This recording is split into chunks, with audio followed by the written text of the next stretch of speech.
Orta Asya'da Türkmen deyince ilk akla gelen Türkmen halısıdır. Gelin Türkmen halısının gizemli dünyasına birlikte bakalım. Ağaç başına vardım ey noy noy, dübüne dudak kurdum ey noy noy. Yarım yadıma düşünne noy noy, hem ağladım hem güldüm ey noy noy. Yarım yadıma düşünne noy noy, hem ağladım hem güldüm ey noy noy. Yadiler yaman illere oturtma yar ornumda ya, roğtogara taçimi ya, daratma yar vaktında yar. Hayla le le le le le le, cana le le le le le le. Hayla le le le le le le, cana le le le le le le.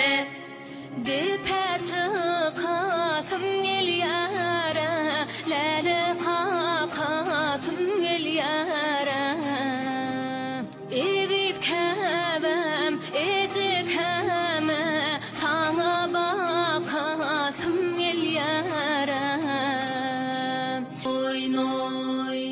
yarım yadıma düşünne noy noy, hem ağladım hem güldüm ey noy. Hey hey hey hey hey hey hey.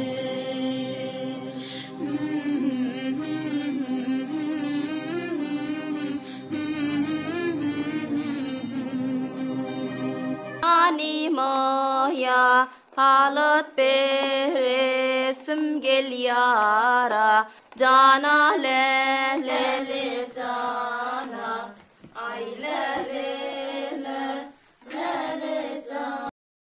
Ya Bismillahirrahmanirrahim. Haylo le le le le can, cana le le le le can. Haylo le le le le can, cana le le le le can.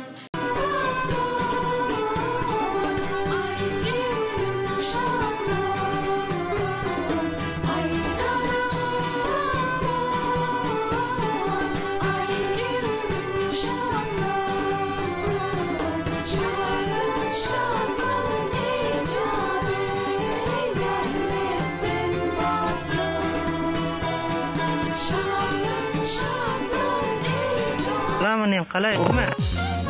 Nima qilyapsan?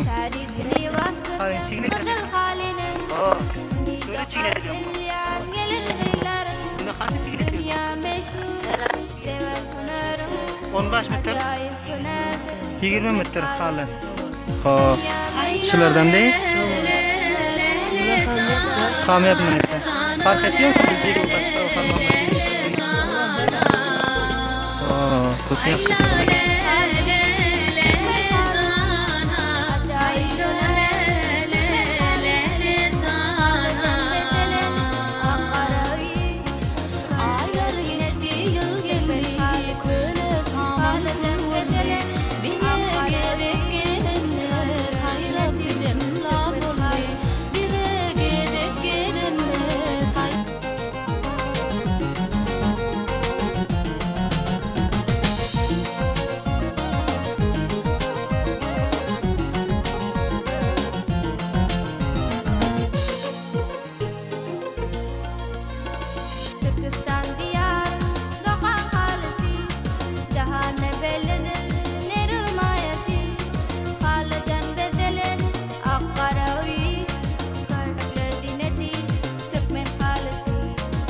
gücünü aladan.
Böyle videoların devamı için lütfen Kültürden Kültüre adlı YouTube kanalımıza abone olmayı unutmayın.